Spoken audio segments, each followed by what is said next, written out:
Hey guys, Kevin Cage back with another daily cryptocurrency update. Welcome to the channel. Like and subscribe if you like what you've seen. Let's get right into the information today. One take and uncut, just going over the overall market sentiment, a few developments, and where we are in the cryptocurrency space and cycle.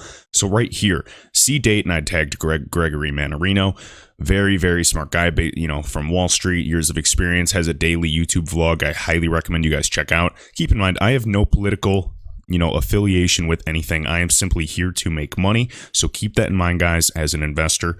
And this is a tweet from Donald Trump back in 2013, and we can see the parallels from today, but this was obviously before he was in office. And he literally says, the Fed's pumping, the QE, the quantitative easing, is great news in the short term, but it cannot last forever. Be prudent in your market investing. And I know we saw a correction the other day, and now stocks are back up again.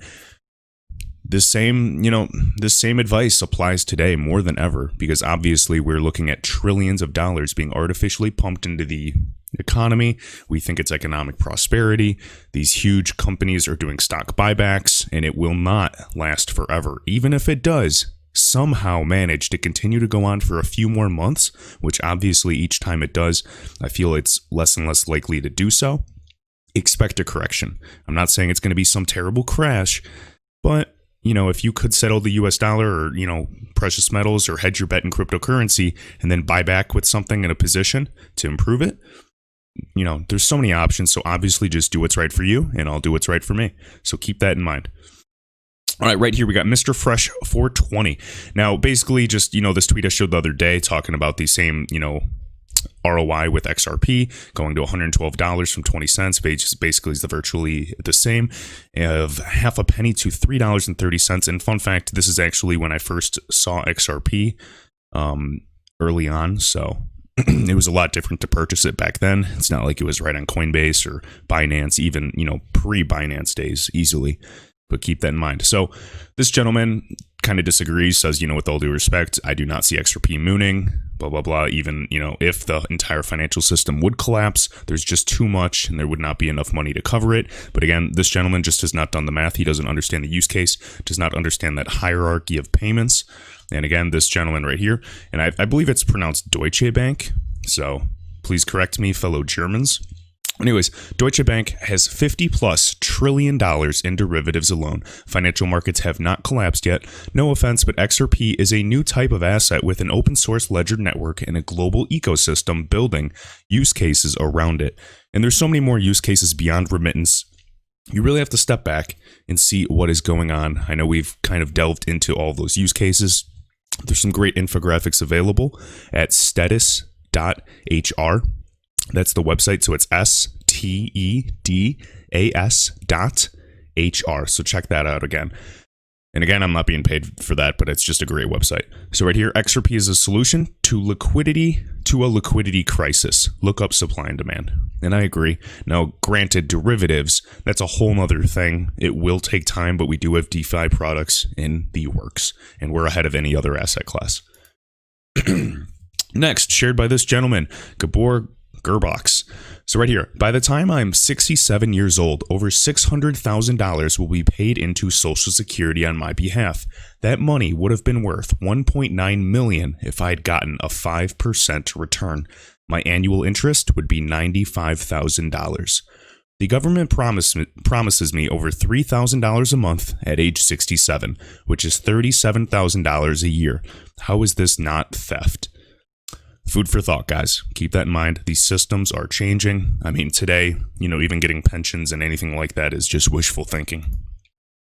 Right here, shared by Lisa. European banks are preparing for a prolonged period of negative interest rates and have started charging clients now interest for parking their cash in even retail accounts. Guys, negative interest rates, the banks are going to be charging you, whether it's 0.5 or even 1% or even 0.2%, to hold your own money in their banks. That is backwards. And people still say that saving is the way to be rich. I disagree. Investing is creating and spreading out seeds, watering those seeds, allowing them to provide fruits for you, and then continuing to build multiple streams of income from that. And then a great book I recommend you guys to read if you're more entrepreneurial is called The Richest Man in Babylon. It's a super easy and short read, but it does have some good principles and good metaphors and analogies. Next, Rhythm Trader. So Nordea Bank will stop their employees from investing in Bitcoin. Censorship much? They told their staff that the risks were too high. This is coming from the same bank that was raided by police for allegedly laundering $793 million of Russian money.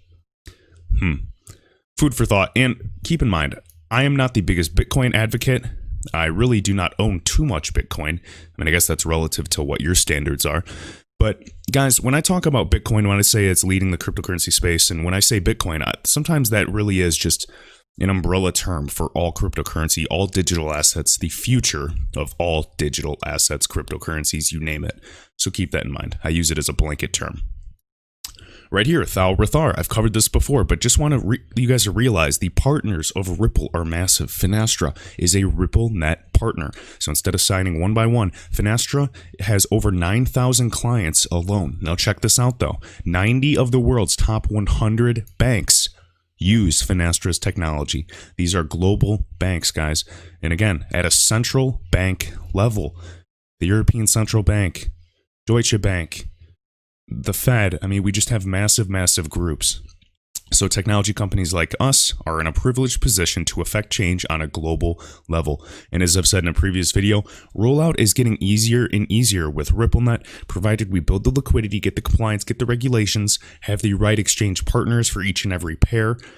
It's simply a matter of time, and it will easily be a no-brainer for businesses to decide to switch between their legacy service to have additional corridor options instead of being forced to go through the world reserve currency USD or even the euro or any other common pair that already has the liquidity today. We're grabbing the low-hanging fruit that lacks the liquidity, therefore making it much more expensive for these clients in other countries, whether we're talking remittance or we're actually talking in the world of trade finance as well and settlement overall. Right here, Ganesh Hiramath. The ICE-operated company may not have been 100% transparent to the crypto community. So I want to dive into this. This will be the last thing. So an analyst actually dispels the myth. Backed futures are not really backed by Bitcoin. So take this as you will, guys. This is on ccn.com if you want to check this out. So basically, Back's arrival, of course, was supposed to be the rocket fuel for the #1 cryptocurrency. It's supposed to bring Bitcoin to, 20,000 plus again, all-time highs. It's supposed to drag all the altcoins up, bring alt season, and just overall bring the market cap of the whole cryptocurrency space up dramatically. Everybody was excited. Obviously, if we knew the effect of actual futures initially on the market, just like in gold back in the day, it did drag the price down substantially initially, and then long term it did bring it back up. But there were ETFs created as well, and additional options and products built upon that for gold. So let's just see what happens in the future with Bitcoin.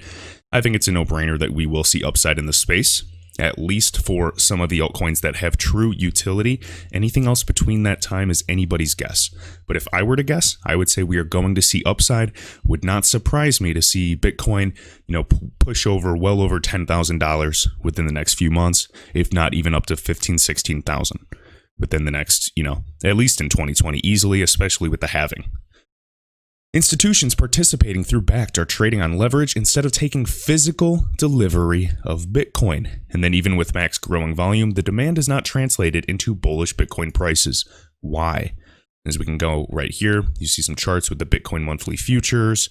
And then Alex Kruger, of course, we've talked about this, and he literally just admits no one takes the physical delivery. So some people believe Bakkt's volume is fully backed by Bitcoin. This is not even remotely the case. Almost nobody takes physical delivery. This is not a problem. It is normal for futures traders to not take delivery in all assets, but Bakkt is no panacea. It's no solution to this, or, exception. So right here, Bitcoin has bulls excited, volume's growing exponentially from a low base, but growing fast nonetheless.